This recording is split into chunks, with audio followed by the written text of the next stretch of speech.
আপনাদের একটা ছোট ইসলামিক গল্প শোনাবো। কি শোনাবো? এক গ্রামে এক ছোট ছেলে ছিল। কি ছিল? ছোট ছেলে ছিল।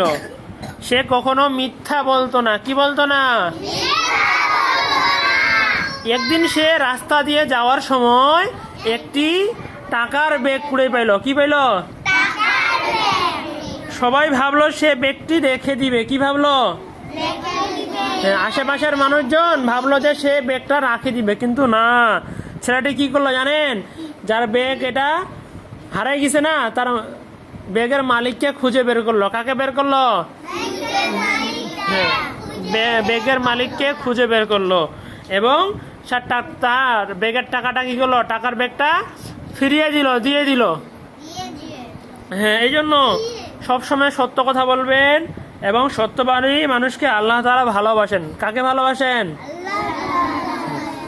সত্যবাদী মানুষকে আল্লাহ তাআলা